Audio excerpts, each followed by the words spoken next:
कभी कभी ऐसा होता है कि जब कोई काम बिगड़ जाता है तो अन्य लोग राय देते हैं, अपना एडवाइस देते हैं, और वो भी समय से नहीं दिए।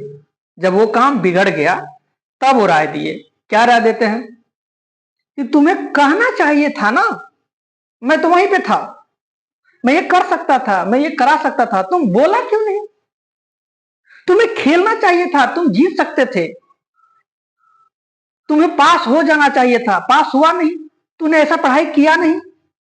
तो इस तरह के सेंटेंस आप हर दिन सुनते रहते हैं। तो आज इसी तरह के सेंटेंस हम लोग पढ़ेंगे।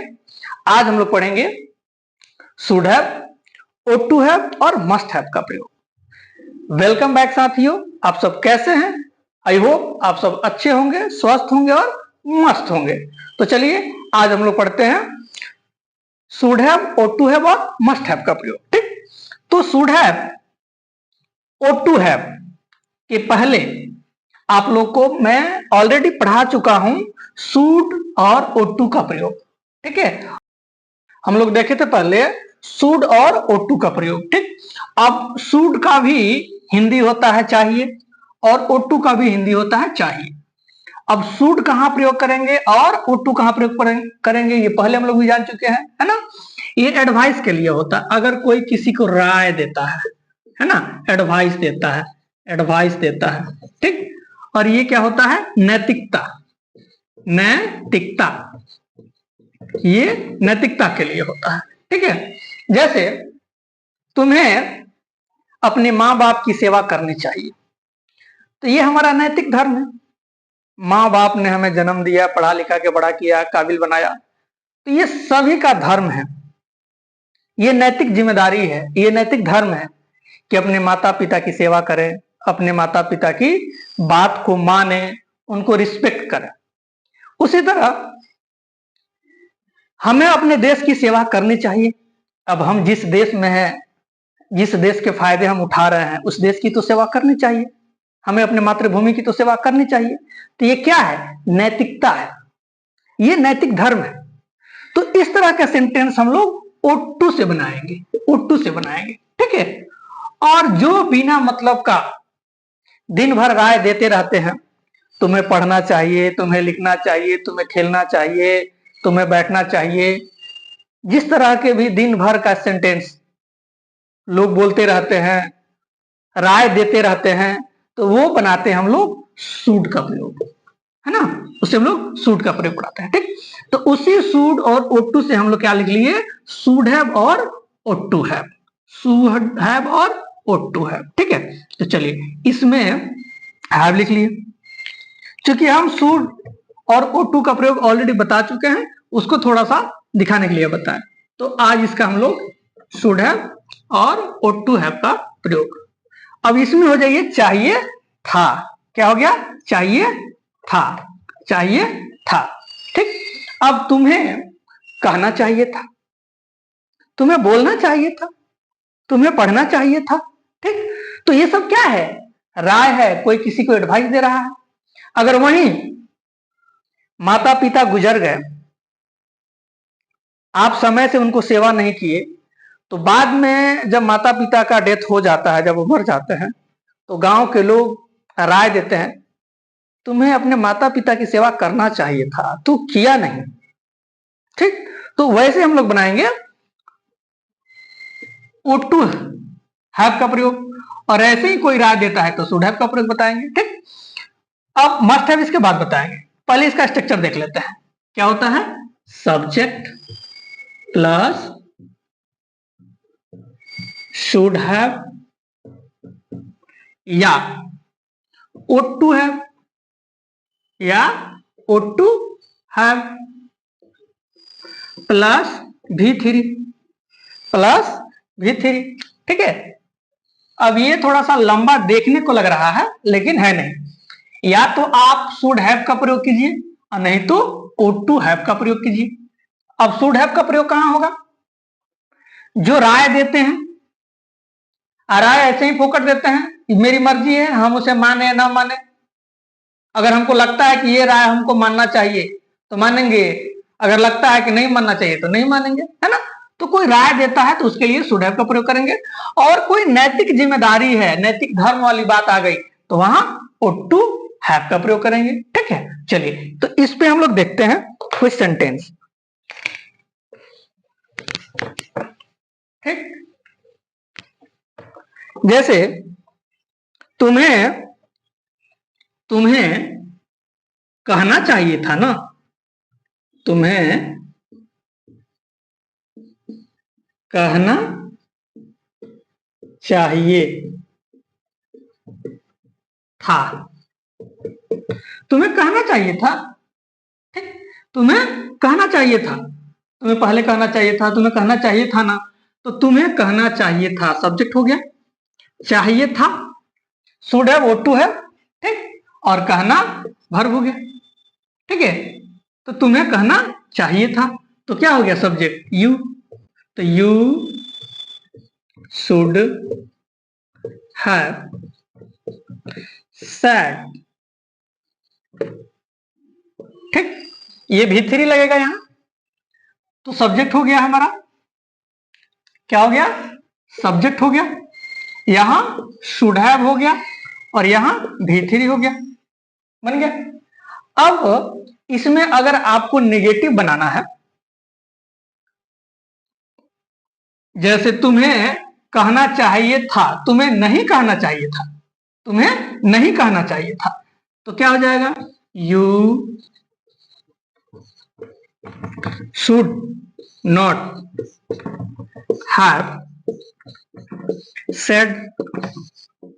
ठीक, अगर इसी में क्वेश्चन टैग कर देंगे आप, तुम्हें कहना चाहिए था ना, तुम्हें कहना चाहिए था ना, ना कर दिए तो हो गया क्वेश्चन टैग। और क्वेश्चन टैग में क्या करते हैं हम लोग, हेल्पिंग वर्ब में शॉर्ट फॉर्म में एनटी लिखते हैं और सब्जेक्ट प्रोनाउन के रूप में लिख देते हैं। तो यहां क्या कर देंगे शुडंट, क्या हो जाएगा शुडंट, यू क्वेश्चन का चिन्ह दे दिए, हो गया। तुम्हें कहना चाहिए था ना, you should have said shouldn't you, तुम्हें कहना चाहिए था ना। ठीक, अब एक O2 से ले लेते हैं, एक O2 से ले लेते हैं, O2 में क्या हो जाएगा, तुम्हें अपनी माता पिता की सेवा करना चाहिए था। ठीक, तो क्या हो जाएगा सब्जेक्ट है should have ought to have, तो यहां क्या करेंगे ought to have का प्रयोग करेंगे, क्योंकि ये नैतिकता है कि तुम्हें अपने माता पिता की सेवा करनी चाहिए, है ना, तो ये नैतिकता वाली बात आ गई तो हम ought to का प्रयोग करेंगे। ठीक है, तो हो जाएगा यू शुड हैव सर्व, क्या हो जाएगा सर्व योर पेरेंट्स। ठीक, चलिए ये हो गया। उसी तरह दूसरा सेंटेंस ले लीजिए, कोई दूसरा सेंटेंस ले लीजिए, मुझे समय से विद्यालय जाना चाहिए था, जाना चाहिए था। ठीक है, मुझे समय से विद्यालय जाना चाहिए था, तो क्या हो गया I should have gone to school timely।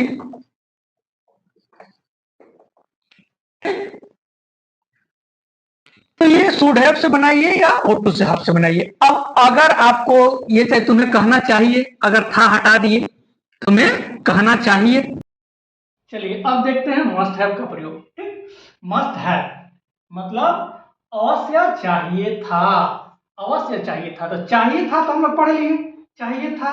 ठीक, अब अवश्य चाहिए था, अवश्य चाहिए था में क्या है, जोरदार शब्द है, इसमें बाध्यता है कि आपको ये काम अवश्य करना चाहिए था। ये बाद में लोग राय दे रहे हैं कि ये काम अवश्य तुम्हें करना चाहिए था, जरूर करना चाहिए था, है ना। ये जोरदार शब्द है, इसमें कोई बहाना नहीं चलना चाहिए। तो हमें अवश्य अंग्रेजी बोलना चाहिए था। इसका स्ट्रक्चर क्या हो गया, सब्जेक्ट, मस्ट हैव और V3। देखिए स्ट्रक्चर एकदम छोटा है, लेकिन हिंदी में जैसे ही आप बनाइएगा थोड़ा सा लंबा सेंटेंस लगेगा, लेकिन जैसे इसका इंग्लिश में कन्वर्ट कीजिएगा तो छोटा होगा, आसान होगा, कोई बड़ी बात नहीं है। ठीक है, चलिए तो हमें सब्जेक्ट हो गया, अंग्रेजी ऑब्जेक्ट हो गया और बोलना चाहिए वर्ब हो गया।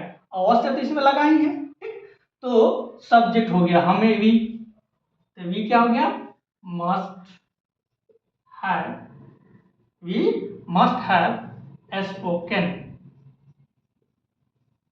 English, we must have spoken English, क्योंकि V3 है। तुम्हें अवश्य अपने माता पिता की आदर करना चाहिए था, तो क्या हो गया, यू मस्ट हैव रिस्पेक्ट, तो क्या हो गया, respected. V3, you have must respected your parents, your parents, you must have respected your parents, तुम्हें अवश्य अपने माता पिता की आदर करना चाहिए। राम को अवश्य समय से विद्यालय जाना चाहिए था, लेट हो गया, बाद में कोई एडवाइस दे रहा है। ठीक, तो क्या बन गया, Ram must have gone to school timely.